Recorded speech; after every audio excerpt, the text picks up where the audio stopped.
Welcome back to Deb's Big Backyard. I'm Deb, and I was just sizing up this old window that's been sitting in our garage forever, thinking, what a great thing to use to make a cold frame. I know a little bit about cold frames, and basically I do know that they extend the gardening season so that you can garden year-round.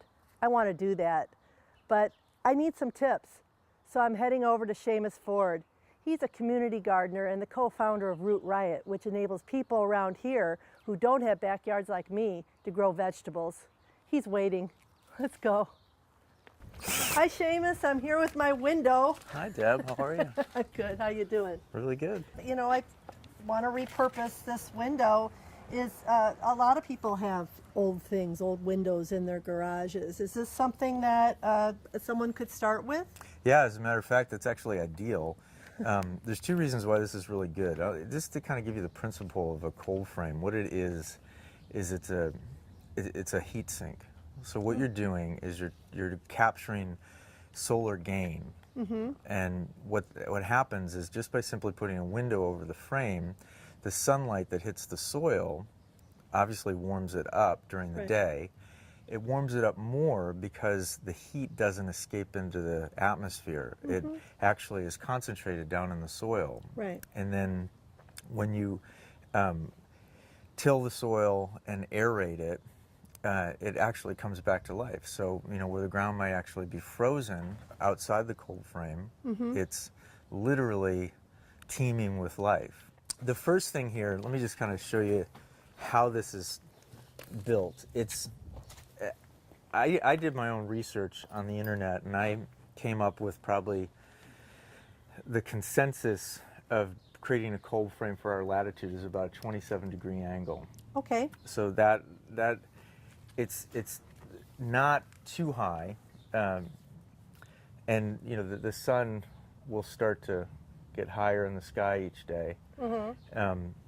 And this is something that lets enough light in for the plants to actually get what they need.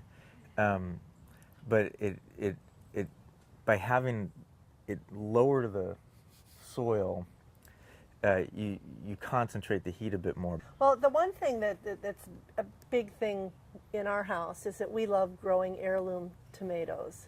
And what we've done in the past is we've started them out earlier in the basement, and then they've gotten leggy, and then it's been too cold to bring them out. Yeah. And we actually have done the hoop kind of farming before, and that's why I didn't want to go through that again. I wanted to go to a cold frame. One of the things that's really great about a cold frame with tomatoes is that it can harden them off, and it actually can keep them from getting too leggy.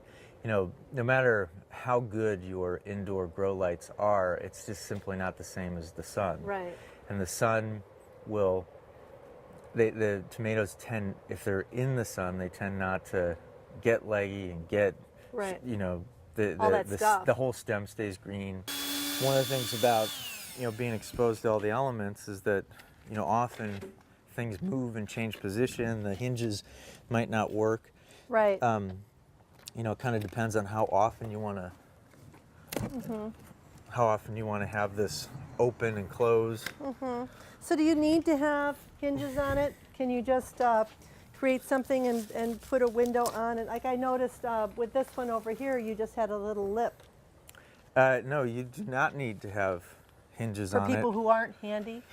For people who aren't handy, you can just put it on there, right? Honestly, you could take some bricks and kind of level it off and put some earth around it and just put it on there like a gasket. You don't have to do anything. Yeah, I like that. So I've got some stones from the little construction project that I'm involved in. Mm-hmm. And we'll take the bricks and we'll kind of measure out the width that we're looking at. So if you'd hold that for a moment. Sure. Okay. Here we go. So this gives us the basic, this gives us the basic shape. Yeah, look at that. So that's all the more angle you need. Okay.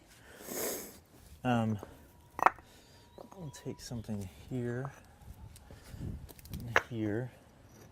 let's just see how the window might lay Okay. at that angle. All right. Look at that. All right, so that works. So next, All right. we'll grab the shovel. Why are you doing that? This is so that the air I see. is not going to escape. Oh, so you're putting in some Sort of Mother Earth Earth insulation. mortar, if you will. Yeah. And this is just down and dirty. I mean, you just don't have to do anything fancy. Just specifically, I would use untreated wood. Okay. Why would you do untreated? Well, treated wood has the same chemicals that are put into treated wood to preserve it from the elements. For the most part, Yeah. are not good for people. Right. So what we do when we do a raised bed in a garden Yeah. is we use either cedar, which these days is prohibitively expensive, Yeah. or just use regular lumber, Okay. and it'll eventually rot, but Right. so what? You do your preparation. Right. Well, you prepare your soil. and in this, like, what could we plant in this? If we went home today Right and now, did this, today, yeah. I do radishes. I go for it with lettuce. I would do spinach. I do anything that you ordinarily would plant early in the season. The other thing about lettuce is they are going to compete with one another. See, some people broadcast them, Yeah. which is basically just taking a handful and tossing it on the, Yeah. or you do rows. I personally have found that rows seem to work better. Part of this is that you just have to be willing to experiment. Yeah. Because, one of the things that I think is important to keep in mind is that, a lot of the common knowledge, or what was common knowledge about how to grow things is disappeared. Right. And so we have a lot of people that, are trying for the first time. We need to fail. We need to experiment. We need to, Right. go for it. What water needs does something like this have? To Not get that these going? much. I'd say once every 7 or 8 days. Oh, wow. To be honest, we're gonna really, really soak it. Put the lid on, and we'll You make. want to go ahead and do Sure. the honors? We'll All make right. Grow, babies, grow. That's right. Be free. Be free, and free it's and time to grow. go. This So is- there's a few air gaps in there, not a problem, but it'll certainly do the trick, particularly double pane glass. And I would say in 2 weeks the seedlings will start, and the lettuce in the front of the frame will be bushy, and we'll be eating it.